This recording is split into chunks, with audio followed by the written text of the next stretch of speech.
Hello, storytellers! I want to talk about Christians in space. Oh. Well, I have you here. Christians in space. Oh, yeah. Okay, here's the Christians in Space hardbound on Amazon. It's a PDF on my website. This one's got the same rules as my Dark Ages book. And the same rules as my Apostles of the Epoch. Oh, this is the shiny cover, which is the older cover. I gotta get the newer one. I gotta order them, man. I'm already out of them, the newer ones. But I love these, man. Same rules in all three settings. The post-apocalyptic one has the vehicular combat rules, and this one, of course, has vehicular and spaceship combat rules. And I'm gonna go over it with you. And here's the cool thing about my game as a Christian RPG versus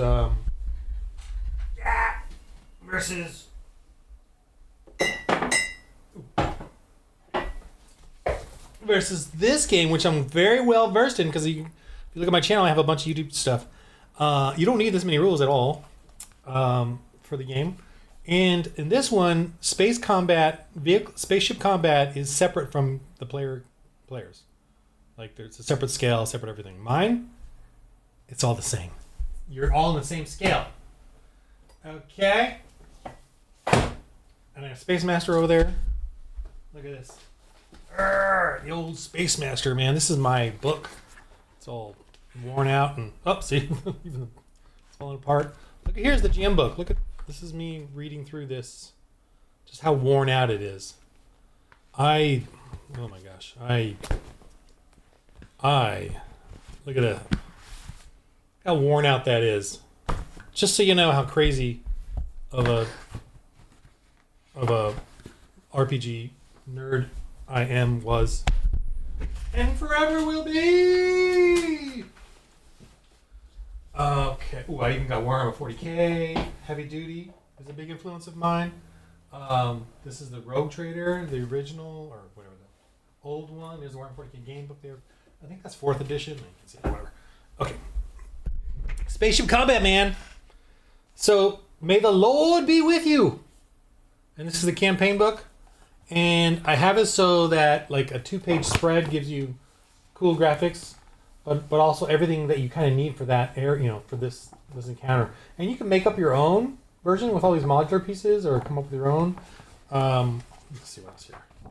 Got creatures everywhere with their stats, and all the creatures are within like the setting of whatever the setting is that I have here. It's all everything is like right there, so you just kind of have that as your the adventure. It's very short text with just as much dense as dense as I can make it for each area. And you got your creatures and mutants there, and it's all in one planet, one sector, one quick little bits of each area. So here's this. Okay. Now I'm going to show you how easy I consider it easy. I mean, I know there's a learning curve, and I want you to get past that. It's hard. It's not that hard. We'll see. I'm gonna explain it, and let's see if you guys can go, oh yeah, that's not too bad. Okay. Don't get overwhelmed by this. I just want to simplify here. I'm going to actually write out the combat rules using the text here. Just using this little text file here, this little journal thing in Foundry. And then I'm going to show you examples of it on Foundry, okay? And I made the fonts bigger just so it's easier to see. So when you do spaceship combat in this game, there's a sequence of events that happen. That first is comlinks. Somebody will have a comlink skill. It's electronic warfare, data. We're sensing the enemy ships. We're reverting energy to shields or guns or whatever. All of this is comlinks, right? That's the skill. I make that simple enough. I usually like to differentiate skills in detail, but in this one, comlinks is the first roll, and some tech person is going to have comlinks, and they're going to roll that, right? And that's the first roll. Now, whatever they roll above the other versus the other target, the other enemy ship, or how many ever ships are in the area, whoever rolls the highest wins. The difference of that roll is what they get. So let's say they win and they beat all the others by 12 points. So 12 points. What's half of 12? 6. that person or that team gets 6 die ranks. Okay, what does that mean? 6 die ranks. So he can now use the 6 die ranks to go give it to the pilot, give it to the gunner, give it to someone running down the ship. You know, I'm sensing the area for you to go this way, go left, go right, get in there to get the repair that part or whatever. Because you can see in my game, you're playing on an actual ship, and of course going up against another ship. I don't want to close this. I want to just move it out of the way, but I can't. Okay, your ship and their ship is right on the screen or on the table, however you want to play it. These are cut out pieces, by the way. You can create your own, but these are cut out pieces, and I'll explain this here in a minute. But first roll is comm links, and that's like the initiative roll. You know, whoever is doing the text sensors gets that, and they can give those 6 die ranks. You know, if they beat everyone else by 12, half of that is 6 die ranks. To who they can give 2 to they can give it to defense of the ship. You know, the arm class of the ship, the defense of the ship. They can say, I'm going to give 1 die rank to the ship to help defend better. You know, better shielding, better, you know, whatever. And 1 die rank is a D4, right? D4, D6, D8, D10, D12. That's the 5 die ranks. Okay. So comm links is the first skill they roll. The second one they roll is handling or piloting. Oh, I want the same font here. Handling. Why doesn't it give me the same font? Handling, piloting. I want it to be cool, man. Yeah, Bruno Ace, please. What? My goodness. Okay. Handling, piloting. Whatever that skill, piloting. And some of the things I have handling, some of my piloting. You'll figure it out. All right. What you do here is the pilot will roll their pilot, and again, against all the other pilots, everybody rolls their piloting. Whoever gets the highest, they get that. So let's just say they win by 17. Wow, they just rolled super high, nat 20, whatever. 17. They got all these die ranks. Maybe they got the die ranks from the comm links. Maybe they got high skill. Maybe the clergy, the nun, or the preacher blessed them. The chaplain blessed them. Maybe the ship can have a handling, a bonus to their handling because it's a very, you know, agile ship and fast or whatever, you know, high powered ship. Whatever it is, let's say they beat everyone by 17. I just come up with that number. So half of that is 8, rounded down, 8. So they get 8 die ranks now. And they could have gotten this from the comm links as well. Like the comm links could have given them, you know, bonus to the rolls and gotten the 8 die ranks. So what does that mean? Okay, the pilot can now issue that 8 die ranks to the gunners, to his own gun shooting. Maybe Comlinks is going to run the missile launcher, or whoever's running the launcher. They can get some whoever. He's lining up the shot. He's evade. He can add it to the defense of the ship. He's the Comlinks and the handling pilot both are sort of similar things, but one is electronic and scanners and reading the those guys, those techie guys sitting there like in Star Trek or whatever, reading all that stuff. That's what that is. That represents. And the handling pilot represents the flying of the actual ship, lining up the shots, evading the shots, whatever. So you're gonna have a pilot. So what I love about this is that everybody gets a role in the game. Now everyone else is gonna maybe run to the gunning, the gunners. Oh, why does it resort back to the other phones? I don't know. That's kind of lame. The gunners. I'll just leave it. The gunner. Why? I want all of this, please, to be paragraph Bruno Ace, please. For crying out loud. Whatever.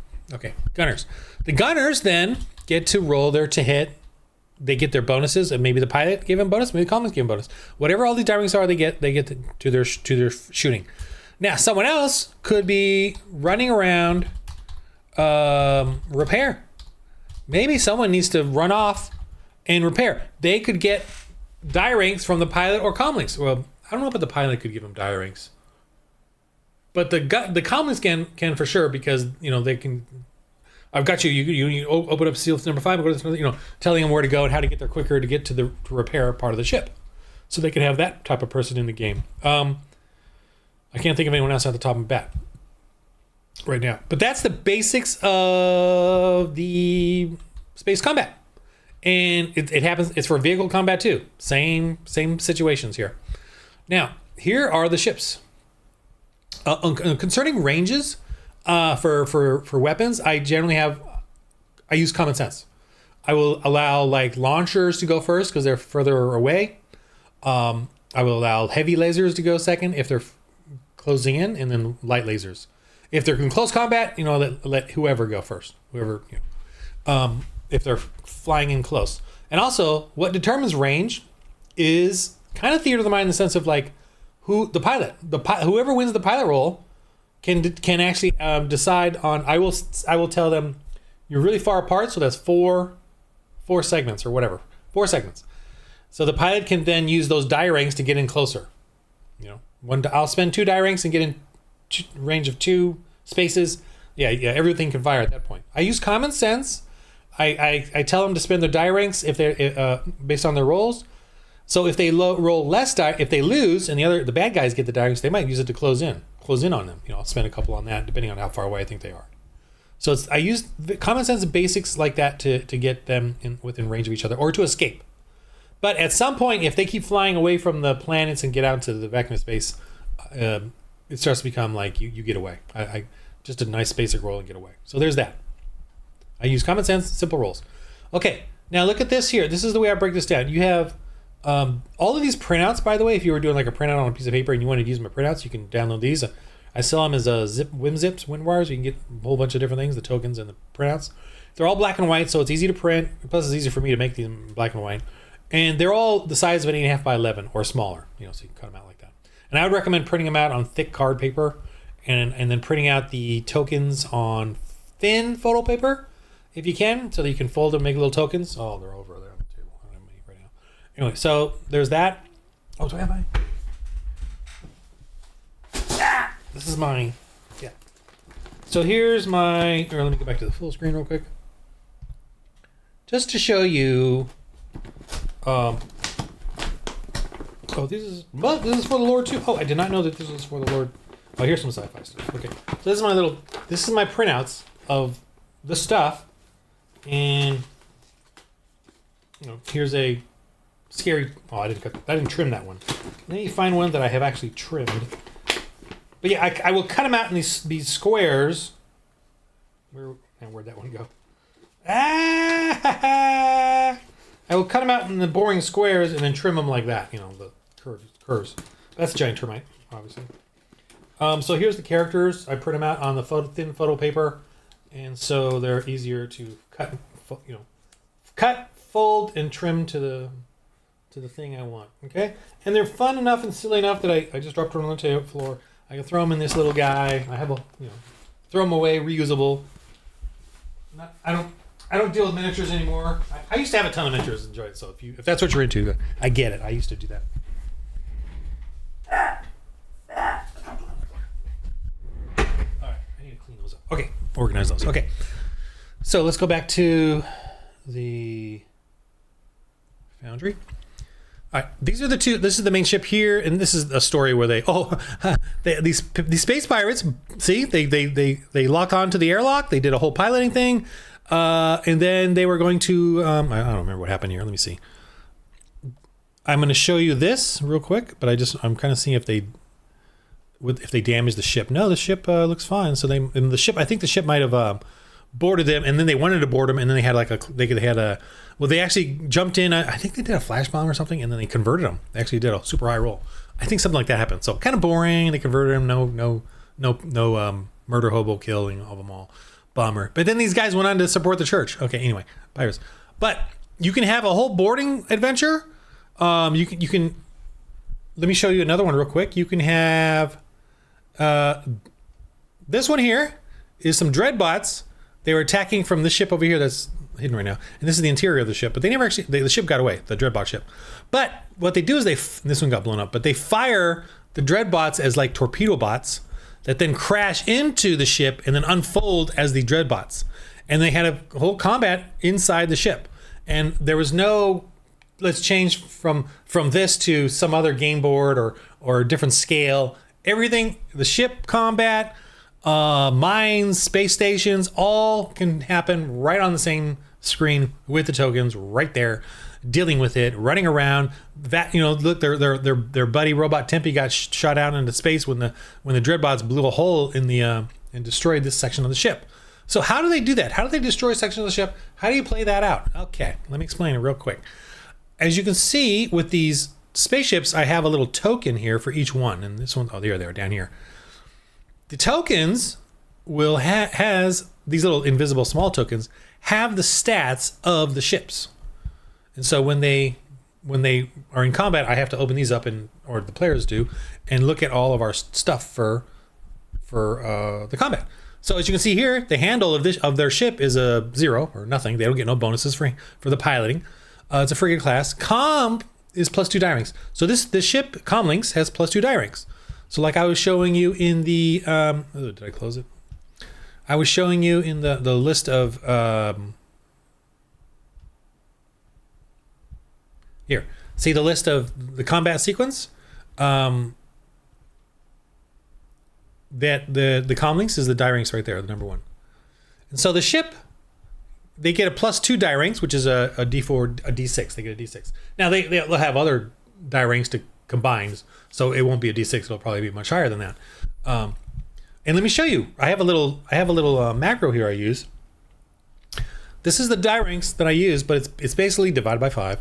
But like, let's say they get 8 die ranks, right? They get the 2 from the ship. They got 3 from their own skill, whatever. They get 8 die ranks. It's a D12 and a D8.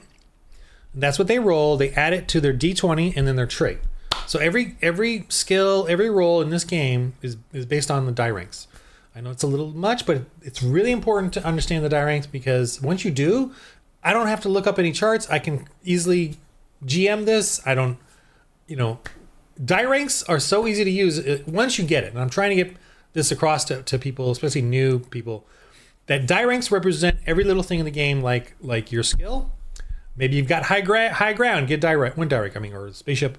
Maybe the sun is glaring into the other ship, and you've used the sun maneuver where you got the star behind you, so you're. I'm like, wow, I'm gonna give you 3 die ranks for that, like blinding them literally. So you get 3 die ranks. So yeah, cool. So we add it to this.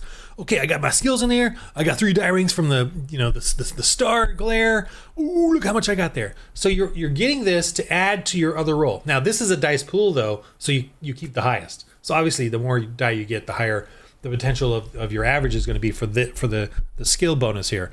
But the reason I'm using die ranks, a couple different reasons.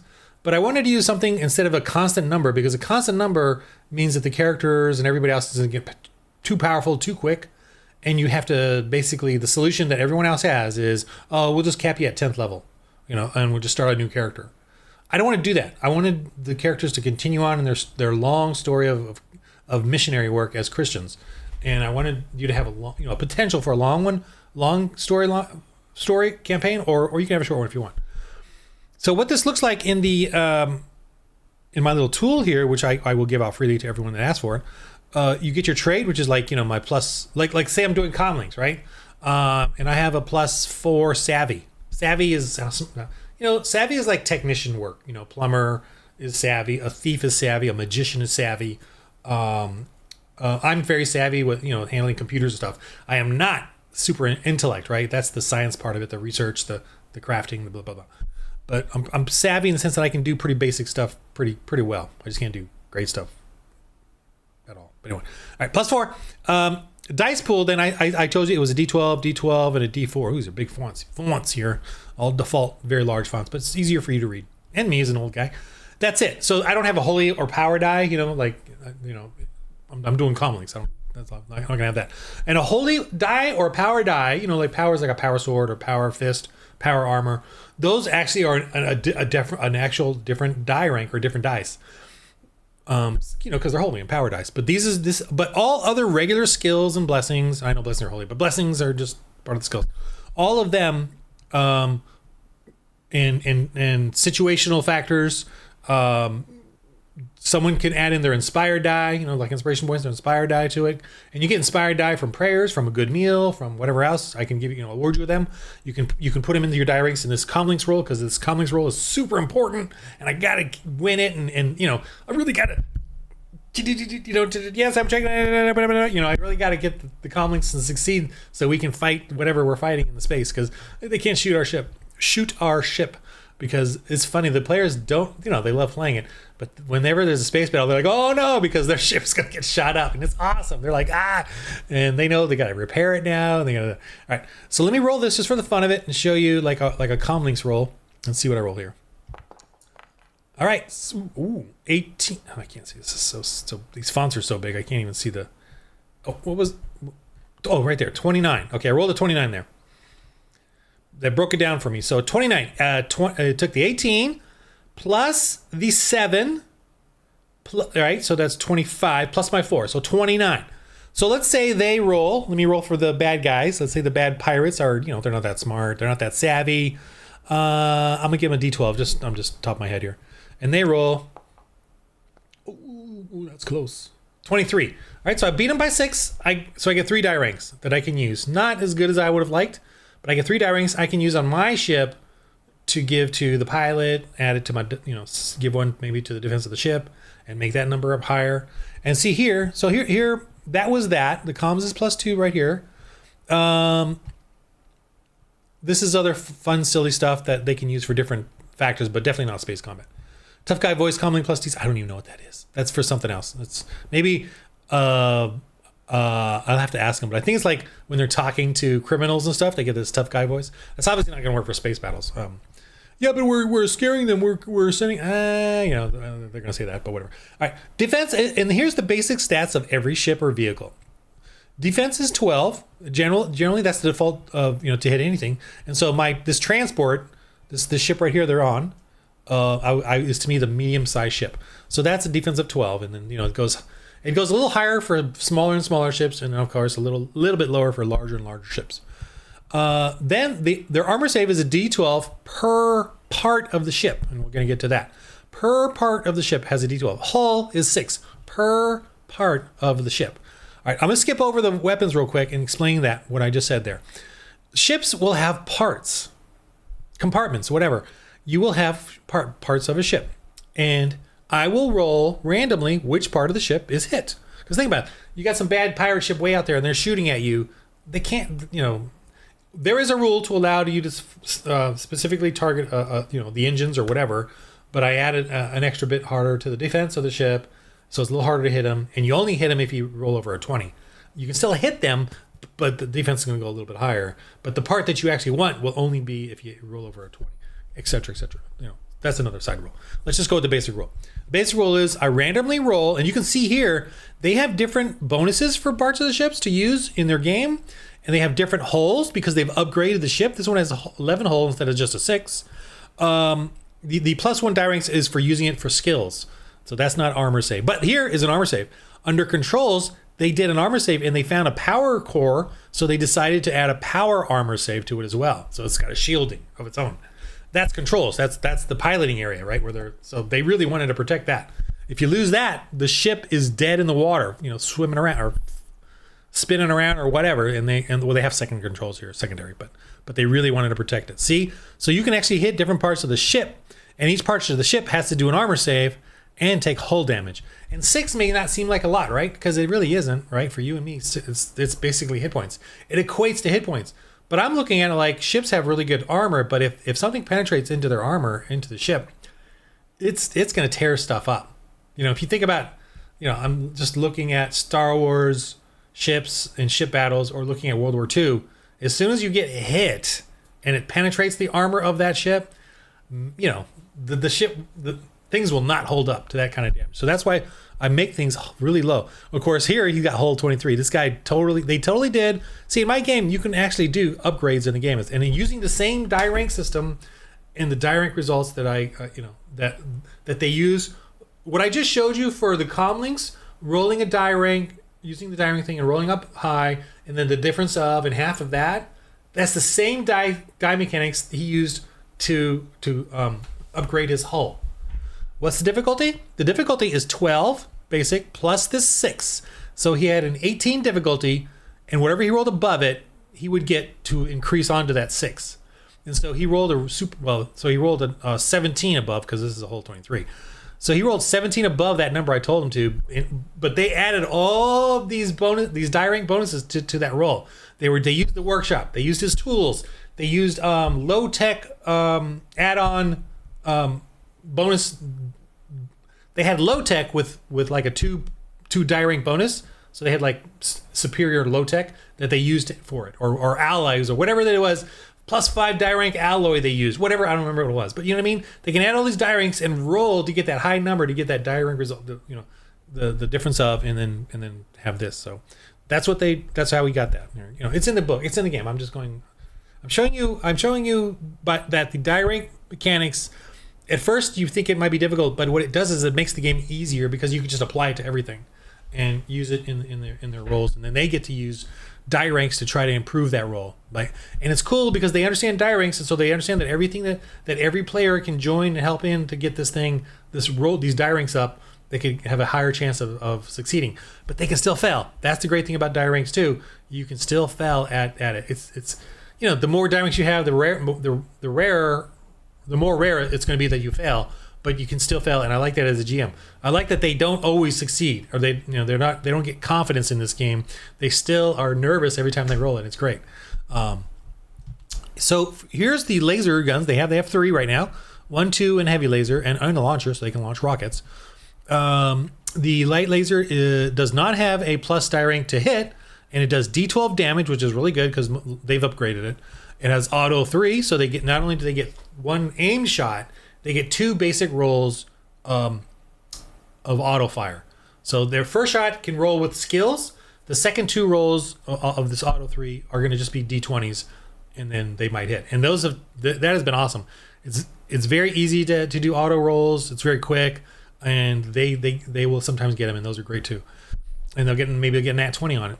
8 armor piercing 2, so it'll lower the armor save by 2. And then of course this one has a whole 17 for protection. This one has a power armor save. This one has a power armor save. The heavy laser does here. Heavy laser is D12. Now you're thinking, well, the light laser is D12, the same thing. I don't get it, because they upgraded them. And this one only has auto 2 and an AP3. So they've actually upgraded. So AP3 is pretty good. You know, it's a little better than AP2. But the other 2, they upgraded it so that it's kind of a heavy laser. You know, basically. So that's what they're doing there. So once they do the comm links and that decides who goes first, the piloting obviously they still both roll. The comm links can add to the piloting, which is here, and then the gunners can fire. And based on the successes of comm links and handling, you know, I obviously will whoever gets to fire first, but it's also based on range too. Now, and then that's basically how this works. I just want to go to these different screens here. Oh, look at this one here. So this is them piloting. I think they took out the engines because you got to roll and hit the parts. And actually, I'm trying to remember. I'm just trying to remember what happened in this one because they had to board and go in and fight these big ogrigs and rescue, you know, and then the others surrendered and they rescued these people and converted them to Christianity. I mean, and when I say convert in my game as a Christian role-playing game, I don't mean you fully make them Christian. I mean you make them open to a church, open to the church service, open to being ministered to, as opposed to being violent and reactive and woke and Democrat or something.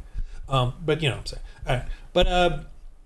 But so this is, they had a full battle. It was very scary. This is I think the second battle too, because the first one they got a lot of damage from this guy, and the second one they came back and met him again, and both sides had repaired, but the players had upgraded a lot of their stuff, and so they got a better fight on the second time. And that was cool for them. They got some good shots in. Look at it. They took out the cannons here, whatever. Anyway, I can't remember exactly if this is that or this is another one. We've had so many games now. It's been over 70 sessions, 3 hours each. 70, 80 sessions. And by the way, and because of the die ranks, if you're a new player and you join them, you could totally join them and play right now in their game, even though they've had 70 sessions. And they all are very high level. They have over 100 glory points, you know, with +5, 7 die rank skills and all this stuff. But you can still play with them, like, and still be still contribute and still survive in their combat situations, because the die rank system that I have here plays like they're human beings, not demigods or something. So that's the base. I hope I explained the space combat. It's fun. It's simple. You know, this is just the stuff they have on board here, and for refueling, if they, you know, that's a whole another simple rule thing there. But here's the parts. Oh, this is just extra stuff they have. But the parts and these couple sets here is all you need for the space combat, and it works out great. They're fretting over being shot at different parts of the ship get damaged. They got to, hopefully not destroyed. They've had to go replace parts of the ship. That's an adventure in and of itself. I'm building out this great world with all these planets. Let me see here. Oh, I can't even see it because the fonts are so big. It won't show me all the... What the heck? It won't show me all... Oops, go ahead. My family pictures there. I can't see... Okay, go. Well, I was able to get to it. This is what I'm working on in my campaign, the sci-fi campaign. And right now I have 1, 2, 3, 4, 5, 6, 7-ish. 7-ish star systems with a few planets on each that they can go to. That's what I've built out. I've built out a bit of the Empire in this campaign book I have here. This book here. And I'm really taking on sort of the Star Wars style storyline where you have a lot of different planets and you have aliens. There's aliens, and by the way, my version of aliens makes way more scientific sense than Star Wars or Star Trek or other sci-fis where you have aliens on other planets. I'm a creation science guy. I don't believe in evolution. We know there's no planets out there that could sustain life. We know in the known galaxy. That's why they did the multi-universe. That's the reason they did multi-universe, by the way. I'm trying to get to the camera. The reason they have a multi-universe is because scientists realize, all the genetic scientists, all the astronomical scientists or whatever, they all know that the chance of life forming on its own based off of our proteins and the DNA code and all that, and every cell is literally a city of proteins and information and parts and components, every cell. In DNA code, they know that the chance of that forming, because there's nothing simpler than that. And viruses, by the way, are, in case you didn't know what a virus is, it's so funny that they don't really teach you what a virus is. And I asked a professor at my church, who is a anatomical professor, teaches anatomy. I said, isn't a virus is just RNA code. Just cells communicate with each other. Why am I going off on this tangent? Cells communicate with each other, sending out RNA, right? It's a little bit of code sent out through the cell walls. That's what virus is. Because every animal, every creature sends out RNAs to communicate. The cells communicate with each other through those messages. And of course, we breathe out a lot of that. And that basically turns into a virus, floating in the mist until it dies, or until someone else contracts it. And the ones that become dangerous are the ones where I spit out a virus, or a pig spits out a virus, and I breathe it in, and it looks too similar to one of my own RNA codes. So then I start to take it, and then the cells replicate it. But the cells follow that code, and they they're damaged or whatever. They're trying to do something that a pig would need, not a human. And so that's what a virus is. And so it's not a living thing. It's a messenger component of cells. So viruses are not their own like biogenetically created things. So in my creation worlds, the atheists went out, and the super AIs, well, that would obviously make sense, went out and terraformed all these planets and created and basically did mutations of DNA code that they got from Earth, and so they terraformed these planets and created genetically modified creatures and humanoids to fit the environments created on these different planets. So in Ocean World, they're going to create. I got the crustacean dudes. They're called decanoids. I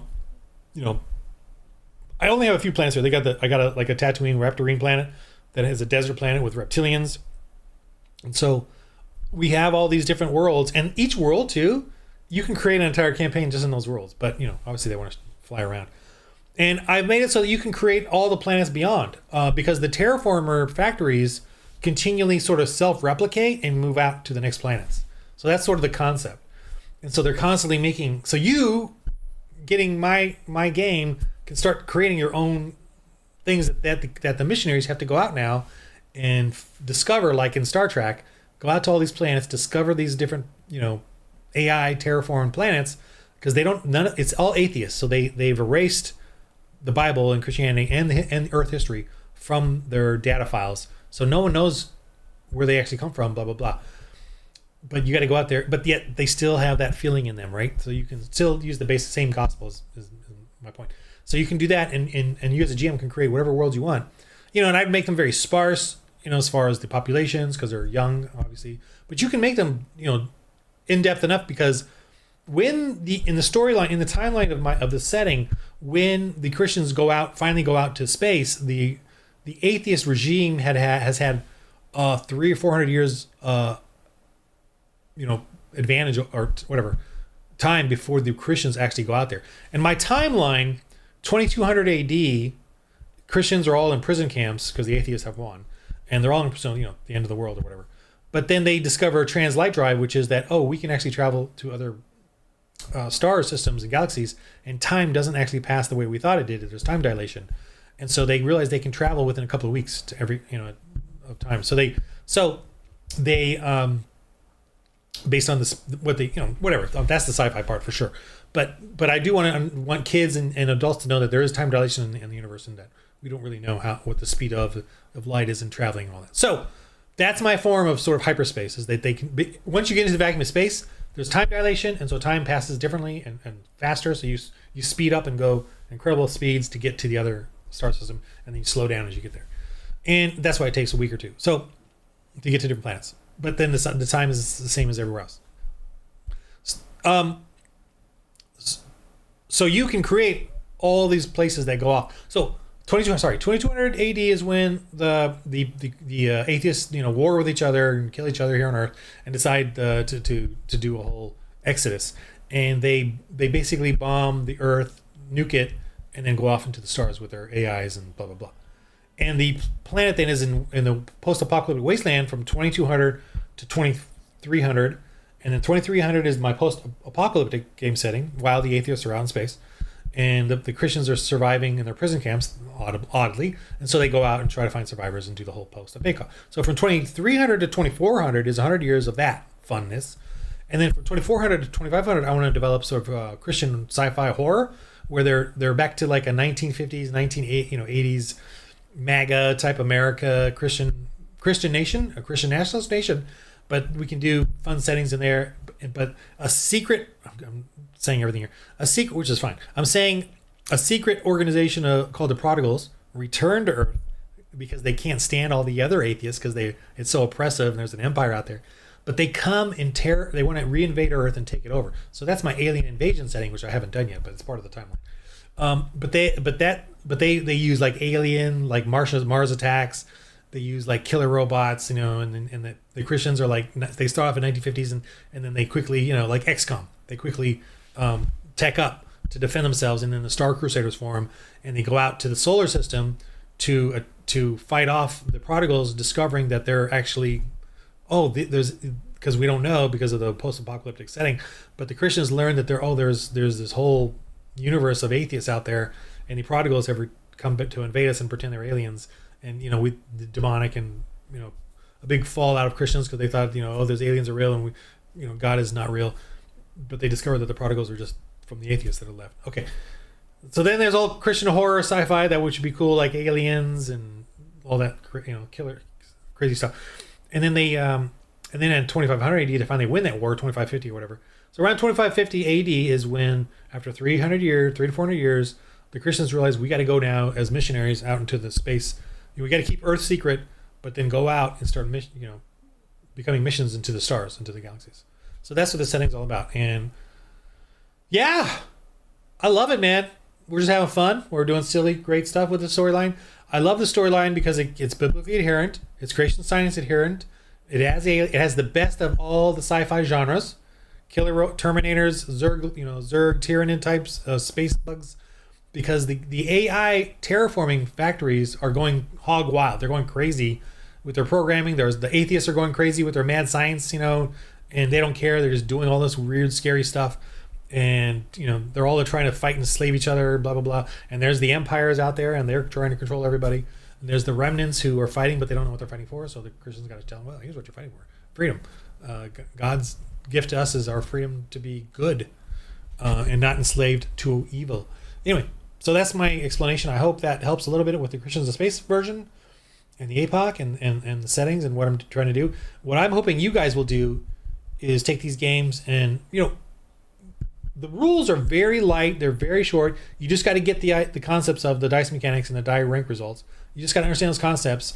You can also contact me. I will run you through it. I will do a playthrough with you, practice, whatever, just to help you understand it. But once you get that, everything else is like falls into place. Everything else is very simple rule. It's a very rules light, other than and that's actually very rules light too. I don't need 400 pages of rules. This technically only half of this or less is the actual rules, and the rest is just like info of the space and sci-fi and galaxies and all that. But the space one is obviously the biggest because I got to do spaceships, robots. But they're all the same. Like the robot stats are all the same as the human or vehicle stats, etc. Oh, that's the campaign book. Okay, so I think that's just I'm just did another video just to explain the game. Oh, what I hope that you do is create your own fellowship of people gaming, Christian men. Women are welcome too, but Christian men, fathers and sons, and you guys work on a fellowship and you evangelize in the game. You practice evangelism. Drill, baby, drill. Right? We drill. We go out shooting practice. We practice drills playing basketball for basketball. We practice our whatever music or whatever it is we do. Why don't we? Do you ever practice evangelism? Like actually practice, actually drill for evangelism. I'm not aware of anyone. I go to Grace Community Church, and I know that they actually have little groups that go out and evangelize, but I don't know of anyone in there that actually practices and drills or works on evangelism in that sense. So this game, what my point being, we don't really have evangelism as a focal point of what we do in church, which I wish we would, in the sense of practicing it and working it out and articulating and feeling it actually come out of your mouth, the gospel.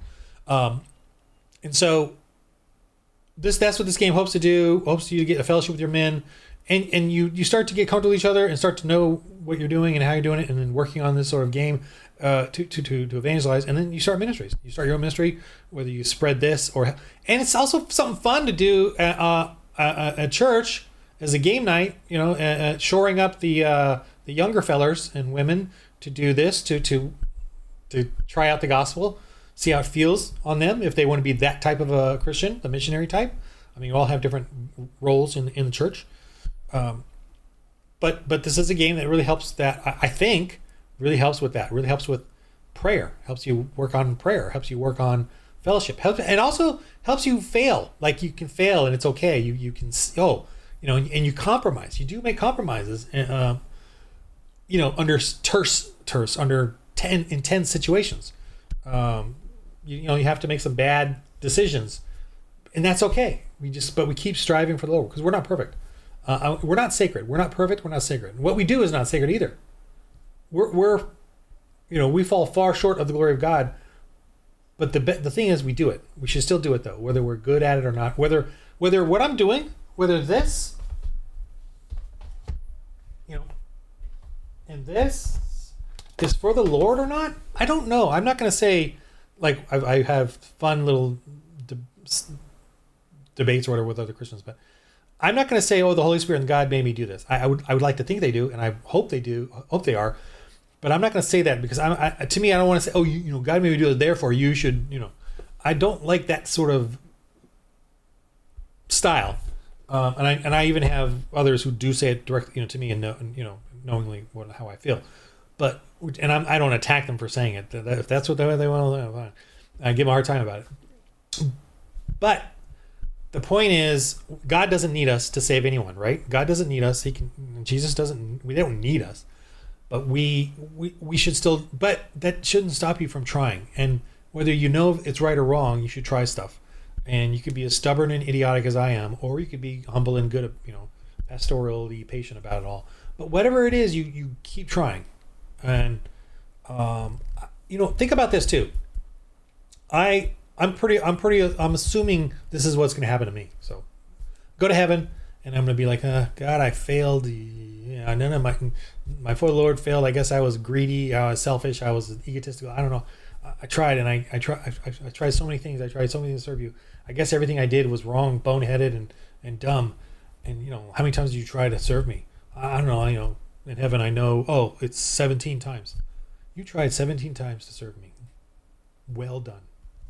I failed 17 times, but I tried 17 times. Well done.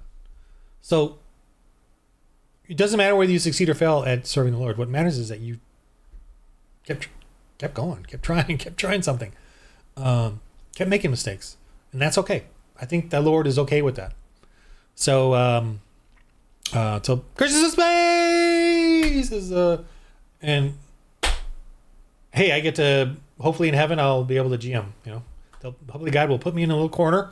I'll do my heavenly janitorial work, and then when I get my breaks, in eternity, he'll allow me to GM these games because I just have a blast in doing them. All right, in the game of life, roll holy dice.